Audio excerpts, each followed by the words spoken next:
certainly Elise Stefanik, the Republican from New York, being tapped to be the ambassador to the United Nations, replacing Nikki Haley, who obviously ran against then former President Donald Trump, now President-elect Donald Trump, and probably was not going to get that role again. This is somebody who sort of worked her way up through the Republican ranks, started off as a real moderate representing upstate New York, and eventually became what she would call ultra MAGA, very aligned with the Trump movement, and that seems to be paying off for her.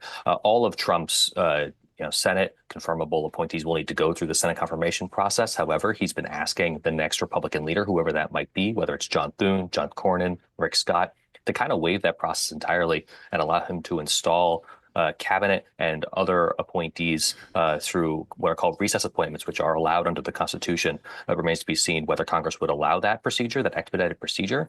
But all of that is going to need to happen pretty quickly come January. Zach, give us a sense as we step back and look at this holistically.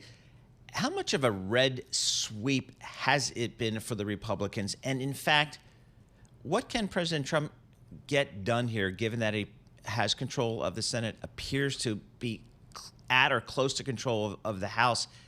How much of a red sweep is it really?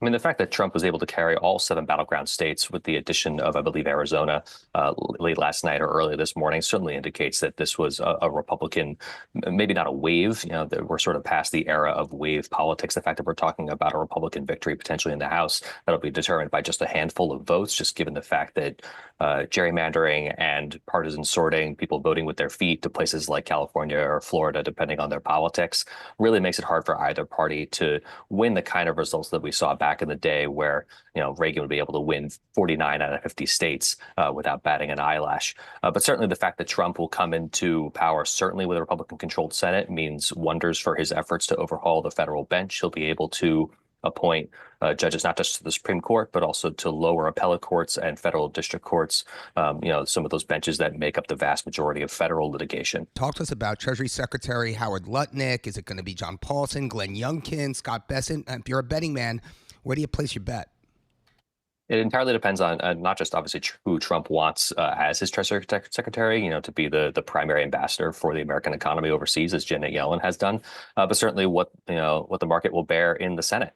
As I mentioned, senators are coming in, Republicans with 53 seats most likely, assuming this result in Pennsylvania holds, and having flipped seats in West Virginia, Montana, and Ohio. And so that gives them a pretty sizable majority to be able to confirm really whoever Trump wants in that job. And I could see somebody confirmed by January 20th. Remember, Congress comes in January 3rd, and that's the beginning of the new Congress. Then there's a number of days before the inauguration of the next president on January 20th. So it's not unusual for the Senate to start confirming nominees for a president-elect, so that way they can come in with their team in place. And I would imagine Treasury Secretary and other cabinet appointees would fit the bill on that one.